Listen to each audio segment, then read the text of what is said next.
Welcome back to Sajana's kitchen and vlogs. ഇത് ഞാൻ പുതിയൊരു ചട്ടി വാങ്ങിയതാണ് കേട്ടോ. സ്റ്റെയിൻലെസ് സ്റ്റീലാണ്. ഇതിൻ്റെ വില ഉണ്ടോ 2950 രൂപയാണ്. അപ്പം ഞാൻ ഇതിൽ നല്ല ടേസ്റ്റി ആയിട്ടുള്ളൊരു റൈസ് കുക്ക് ചെയ്യാൻ പോവാണ്. ഇത് നല്ല കട്ടിയുള്ള പാത്രമാണ് കേട്ടോ, നല്ല കനമുണ്ട്. അപ്പോൾ അതിൽ അടി പിടിക്കൊന്നുമില്ല, കാണാനും നല്ല രസമുണ്ട്. നല്ല വൃത്തിയുള്ള ഒരു പാത്രം. ജെഫ്സാൻ്റെ കുടിയിരിക്കലിന് ഗിഫ്റ്റ് കൊടുക്കാൻ വേണ്ടിയിട്ട് കടയിൽ കയറിയതാണ്. അപ്പോൾ ഇങ്ങനെ കണ്ടപ്പോൾ നമ്മൾ പെണ്ണുങ്ങളല്ലേ, നല്ല ഇഷ്ടപ്പെട്ട പാത്രം കണ്ടു കഴിഞ്ഞാൽ അവനെ നമ്മൾ വാങ്ങും. അങ്ങനെ വാങ്ങിയതാണ്. പിന്നെ ഞാനൊരു കാസ്റ്റേൻ്റെ പാത്രവും വാങ്ങി. അപ്പോൾ ഞാൻ കുക്കറിൽ നെയ്ച്ചോറ് വെച്ചിട്ടുണ്ട് കേട്ടോ. ഇനി നമ്മളെ ചട്ടി ഞാൻ നന്നായിട്ട് വൃത്തിയാക്കിയിട്ടുണ്ട്.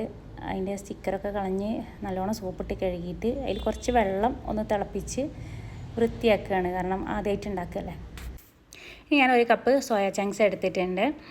ഇത് നമുക്ക് ഒന്ന് തിളപ്പിച്ചെടുക്കാം. അപ്പോൾ ഞാനൊരു പാത്രത്തിൽ കുറച്ച് വെള്ളം തിളപ്പിക്കാൻ വെച്ചിട്ടുണ്ട്. അത് തിളച്ച് വരുന്നുണ്ട്. അതിലേക്ക് ഈ സോയാ ചങ്ക്സ് ഇട്ട് കൊടുത്തിട്ടുണ്ട്. ഇനി ഇതിലേക്ക് കുറച്ച് ഉപ്പും ചേർത്ത് കൊടുക്കാം. 1 ടീസ്പൂൺ ഉപ്പും ചേർത്ത് കൊടുത്തിട്ടുണ്ട്. ഇനി ഇതൊന്ന് തിളച്ച് 2-3 തിള വന്നു കഴിഞ്ഞാൽ നമുക്ക് തീ ഓഫ് ചെയ്യാം. ഇനി ആ ചൂടുവെള്ളത്തിൽ അത് കുറച്ച് നേരം ഒന്ന് കിടന്നോട്ടെ. ആ സമയം കൊണ്ട് നമുക്ക് ബാക്കി കാര്യങ്ങളൊക്കെ റെഡിയാക്കാം.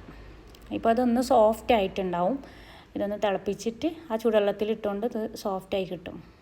അപ്പോൾ ഇനി ഈ വെള്ളത്തിൽ നിന്ന് ഇത് നമ്മൾ ഊറ്റിയെടുക്കണം. വെള്ളമൊക്കെ പിഴിഞ്ഞ് കളഞ്ഞിട്ട് നമ്മളതൊരു പാത്രത്തിലേക്ക് ഇട്ട് കൊടുക്കുക. ഇനി അതിലേക്ക് 1/2 ടീസ്പൂൺ മഞ്ഞൾപ്പൊടി, 1 ടീസ്പൂൺ മുളക് പൊടിയും ചേർത്തിട്ട് നന്നായിട്ടൊന്ന് മിക്സ് ആക്കി എടുക്കുക. ഇനി നമ്മളെ ചട്ടിയിലേക്ക് ഞാൻ കുറച്ച് ഓലിവ് ഓയിൽ ഒഴിച്ച് കൊടുക്കുന്നുണ്ട്. ഓലിവ് ഓയിലും കുറച്ച് വെളിച്ചെണ്ണയും കൂടെ ഒഴിച്ചിട്ട് ഈ സോയാ ചങ്ക്സ് ഒന്ന് വറുത്തെടുക്കുകയാണ്. കുട്ടികൾക്കൊക്കെ സ്കൂളിൽ കൊണ്ടുപോകാൻ വേണ്ടിയിട്ട് ഉണ്ടാക്കി കൊടുക്കാൻ പറ്റിയ നല്ലൊരു റൈസിൻ്റെ റെസിപ്പിയാണ് കേട്ടോ. കുട്ടികൾക്ക് നല്ല ഇഷ്ടമാവും. ചോറിൽ ഈ സോയാ ചങ്ക്സ് ഉണ്ടാകുമ്പോൾ നല്ല ടേസ്റ്റാണ് ആ ചോറിങ്ങനെ കഴിക്കാൻ. പിന്നെ ചിക്കനൊക്കെ കഴിക്കുന്ന അതേ ഒരു ടേസ്റ്റ് തന്നെ കിട്ടും ചെയ്യും. ഞാൻ ചിക്കനില്ലാതെ ഈ വെജിറ്റബിൾസ് വെച്ചിട്ടാണ് ഇത് ഉണ്ടാക്കുന്നത്. അപ്പോൾ സോയാ ചങ്ക്സ് ഫ്രൈ ആയിട്ടുണ്ട്. ഇനി നമുക്കിത് ഒരു പാത്രത്തിലേക്ക് മാറ്റാം. അപ്പോൾ ഞാൻ ഇത് തീ കുറച്ച് വെച്ചിട്ട് ഇങ്ങനെ ഇളക്കാതിരിക്കുമായിരുന്നു. അപ്പോൾ ഒന്നിങ്ങനെ അടിയിൽ പിടിക്കാൻ തുടങ്ങുന്ന പോലെ ആയി. നമ്മളിങ്ങനെ ഇളക്കിക്കൊണ്ടിരിക്കുകയാണെന്നുണ്ടെങ്കിൽ അടി പിടിക്കില്ല. പക്ഷെ കരിഞ്ഞിട്ടൊന്നുമില്ല. അത് അതിലൊന്നിങ്ങനെ ഒട്ടി നിൽക്കുക. അത് വേഗം കിട്ടി. അപ്പോൾ ഞാൻ 2 സവാള കൊത്തി അരിഞ്ഞിട്ടുണ്ട്. പിന്നെ കുറച്ച് ബീൻസും ഒരു ക്യാരറ്റും ചെറുതായി അരിഞ്ഞെടുത്തിട്ടുണ്ട്. ഇനി നമ്മൾ ആ ചീനച്ചട്ടിയിൽ തന്നെ കുറച്ച് ഒലീവ് ഓയിൽ ഒഴിച്ച് കൊടുക്കുക. കുറച്ച് ബട്ടറും ഇട്ട് കൊടുക്കുക. ബട്ടർ വേണമെന്നൊന്നുമില്ല കേട്ടോ. ഇനി ബട്ടർ ഇല്ലെങ്കിൽ നെയ്യായാലും മതി. വെറും ഒലീവ് ഓയിലോ അല്ലെങ്കിൽ സൺഫ്ലവർ ഓയിലോ ഉണ്ടാക്കിയാലും മതി. ഇപ്പോൾ വെളിച്ചെണ്ണ ആയാലും കുഴപ്പമൊന്നുമില്ല. ഇനി നമുക്കിതിലേക്ക് ആദ്യം സവാള ചേർത്ത് കൊടുക്കാം. എന്നിട്ട് സവാള ചെറുതായിട്ടൊന്ന് വഴറ്റുക. ഒരുപാട് നേരം വഴറ്റേണ്ട കാര്യമില്ല.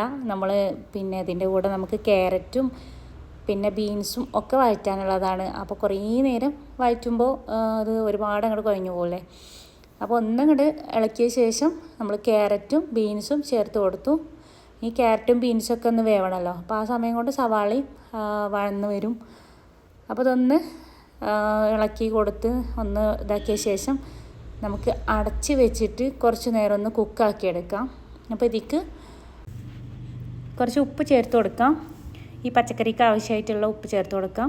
അപ്പോൾ ഞാനൊരു 1/4 ടീസ്പൂൺ ഉപ്പ് ചേർത്ത് കൊടുത്തിട്ടുണ്ട്. 1/4 ടീസ്പൂണേക്കാളും അധികം ഉണ്ട്, 1/2 ടീസ്പൂൺ ഇല്ല അത്ര. ഇനി ഇതൊന്ന് അടച്ച് വെച്ചിട്ട് ചെറിയ തീയിലൊന്ന് വേവിക്കാം. അപ്പോൾ നമ്മൾ നെയ്ച്ചോറ് ഇവിടെ റെഡി ആയിട്ടുണ്ട് കേട്ടോ. അപ്പോൾ ഇതിൽ ഞാൻ ഒന്നും ഇട്ടിട്ടില്ല, അതാണ് ഞാൻ കാണിക്കാൻ. ഞാൻ നെയ്ച്ചോറ് വെക്കാൻ എല്ലാവർക്കും അറിയാലോ. വെറും വെളിച്ചെണ്ണയും കുറച്ച് നെയ്യും ഒഴിച്ചു. കുറച്ച് ഏലക്കായും പട്ടയും ഗ്രാമ്പും പിന്നെ ബേ ലീഫും ഇട്ടു. എന്നിട്ട് ഞാൻ 2 കപ്പ് റൈസാണ് ഉണ്ടാക്കുന്നത്. അപ്പോൾ ഞാൻ 4 കപ്പ് വെള്ളം അതിലേക്ക് ചേർത്ത് കൊടുത്തിട്ട് അത് തിളച്ച് വരുമ്പോൾ അതിലേക്ക് ക്യാരറ്റും ചേർത്ത് കൊടുത്തു. പിന്നെ ഇതിക്ക് ആവശ്യമായിട്ടുള്ള ഉപ്പും ചേർത്ത് കൊടുത്തു.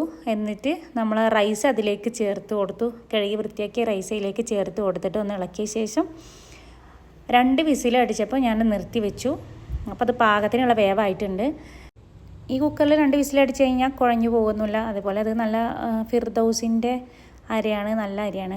അതേപോലെ ചില കുക്കറിൽ 1 വിസിലടിച്ചാൽ മതി.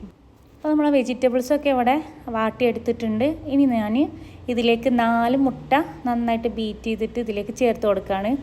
അപ്പോൾ മുട്ട ചേർക്കണം എന്നൊന്നുള്ളൂ കേട്ടോ, ഈ വെജിറ്റബിൾസ് മാത്രം മതി. ഇപ്പം ഞാൻ പിന്നെ മോനിക്കൊക്കെ മുട്ട ചേർക്കുന്ന ഇഷ്ടമാണ്, അപ്പോൾ അതുകൊണ്ട് ഞാൻ മുട്ട ചേർക്കുന്നുണ്ട്. അപ്പോൾ ഈ വെജിറ്റബിൾസ് ഒന്ന് മാറ്റിയിട്ട് ഇതിലേക്ക് മുട്ട ചേർത്ത് കൊടുത്തു, തീ കൂട്ടി വെച്ചു കേട്ടോ. ഇത് നന്നായിട്ടൊന്ന് ഇങ്ങനെ ഇളക്കി മിക്സാക്കുക, ഇളക്കിക്കൊണ്ടിരിക്കണം, അല്ലെങ്കിൽ അടി പിടിക്കും കേട്ടോ. അല്ലെങ്കിൽ വേറെ ചട്ടിയിൽ മുട്ട ഒന്ന് ചിക്കി പൊരിച്ചിട്ട് ഇതിലേക്ക് ചേർത്ത് കൊടുത്താലും മതി. ഞാനിപ്പോൾ ഈ ചട്ടിയിൽ തന്നെ, ഇനിയിപ്പോൾ വേറൊരു ചട്ടി മെനക്കെടുത്താൽ നിൽക്കണ്ടല്ലോ വിചാരിച്ച് ഈ ചട്ടിയിൽ തന്നെ ഇങ്ങനെ ആക്കുകയാണ്. അപ്പോൾ ആ വെജിറ്റബിൾസിൻ്റെ ഒക്കെ കൂടെ ആ മുട്ട അങ്ങോട്ട് ചേരും ചെയ്യും. അല്ലെങ്കിൽ മുട്ട ഇങ്ങനെ സെപ്പറേറ്റ് ആയിട്ട് കിടക്കണമെന്നുണ്ടെങ്കിൽ വേറൊരു ചട്ടിയിൽ ഇങ്ങനെ പിന്നെ മുട്ട മാത്രമായിട്ട് നമ്മൾ ചിക്കി പൊരിച്ചിട്ട് ഇതിലേക്ക് ചേർത്ത് കൊടുക്കുക. ഒരുപാട് അങ്ങോട്ട് പൊരിക്കണ്ട, ജസ്റ്റ് ഒന്ന് പിന്നെ ഇളക്കി ആ ഒരു പച്ച ഇപ്പം ഒന്നാണ് പോയാൽ മതി. ഇതിലേക്ക് കുറച്ച് ഗരം മസാലപ്പൊടി ചേർത്ത് കൊടുക്കാം, 1 ടീസ്പൂൺ ഗരം മസാലപ്പൊടി ചേർത്ത് കൊടുക്കുക. ഇപ്പോൾ മുട്ടയും പച്ചക്കറിയൊക്കെ ഒന്ന് സെറ്റായിട്ടുണ്ട് കേട്ടോ. ഒരുപാട് അങ്ങോട്ട് പൊരിഞ്ഞ് പോകുമൊന്നും വേണ്ട, ജസ്റ്റ് ഇതാ അതുപോലെ ഇങ്ങനെ ആയി കിട്ടിയാൽ മതി. ഈ റൈസ് ഉണ്ടാക്കാൻ പണിയൊന്നുമില്ല, എളുപ്പമാണ്. അപ്പോൾ നമ്മൾ ഒരു കുക്കറിൽ റൈസ് വെച്ചിട്ട് പിന്നെ ഈ ഒരു വെജിറ്റബിൾ കൂട്ടും ഇവിടെ റെഡിയാക്കി കഴിഞ്ഞാൽ ആ റൈസ് പിന്നെ ആവുമ്പോഴേക്കും നമുക്കിവിടെ മസാലയും റെഡിയാവും, പെട്ടെന്ന് തന്നെ നമുക്കിത് കുക്കായി കിട്ടും ചെയ്യും. അപ്പോൾ ഇത് നന്നായിട്ടൊന്ന് മിക്സാക്കി എടുത്ത ശേഷം നമുക്കിതിലേക്ക് ഫ്രൈ ആക്കി വെച്ചിട്ടുള്ള സോയാ ചങ്ക്സ് ചേർത്ത് കൊടുക്കാം. എന്നിട്ട് നന്നായിട്ടൊന്ന് ഇളക്കി കൊടുക്കാം.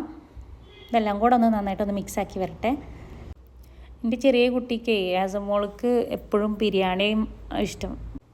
ബിയമാമു പറയും, ബിരിയാണി മാമു എന്ന് പറയുകയാണേ. അപ്പോൾ ഞാൻ ഇടയ്ക്കൊക്കെ ഒന്ന് ഇങ്ങനെയൊക്കെ ഉണ്ടാക്കി കൊടുക്കും. ചിലപ്പം ഫിഷ് വെച്ചിട്ട് ഉണ്ടാക്കും, അല്ലെങ്കിൽ ചിക്കൻ വെച്ചിട്ട് ഉണ്ടാക്കും. അപ്പോൾ നമ്മൾ മസാല റെഡി ആയിട്ടുണ്ട്. അപ്പോൾ ഇനി വെന്തിട്ടുള്ള ചോറ് നമ്മളിതിലേക്ക് ചേർത്ത് കൊടുക്കുക. അപ്പോൾ നമ്മൾ നെയ്ച്ചോറ് ഇതിലേക്ക് ചേർത്ത് കൊടുത്തു.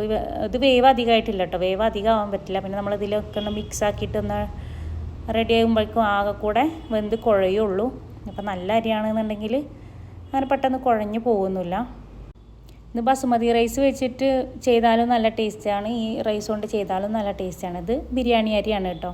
അപ്പോൾ ഇതിലേക്ക് കുറച്ച് നാരങ്ങാനീര് ചേർത്ത് കൊടുക്കുക. അപ്പോൾ ഞാൻ ആപ്പിൾ സിഡർ വിനെഗർ ഉണ്ടായിരുന്നു അവിടെ, അതാണ് ചേർത്ത് കൊടുത്തത് കേട്ടോ. കുറച്ച് കുരുമുളക് പൊടിയും ഇതിൻ്റെ മുകളിൽ കൂടി ഇട്ട് കൊടുക്കുക. പിന്നെ മല്ലിയിലയും ചേർത്ത് കൊടുക്കണം. ഇത് 24 സെൻറ്റിമീറ്ററിൻ്റെ വലിയ ചട്ടിയാണ്. അപ്പോൾ ഇത്രയും മസാലയും പിന്നെ 1/2 കിലോ റൈസും ഉണ്ട്. അപ്പോൾ ഈ ചട്ടി ഫുള്ളായിട്ടുണ്ട്. മിക്സ് ആക്കണമെങ്കിൽ കുറേ പണിയുണ്ട് കേട്ടോ. അപ്പോൾ അതൊക്കെ നമ്മളിത് കളയാതെ മിക്സാക്കി എടുക്കണമല്ലോ. എന്തായാലും അടിപൊളി ടേസ്റ്റുള്ള റൈസാണ്. രാവിലെ ഉണ്ടാക്കിയാൽ ഉച്ചയ്ക്ക് നമുക്കും കഴിക്കാം. അപ്പോൾ വീഡിയോ ഇഷ്ടമായി ലൈക്ക് ചെയ്യാനും സബ്സ്ക്രൈബ് ചെയ്യാനും മറക്കരുത്. Thank you.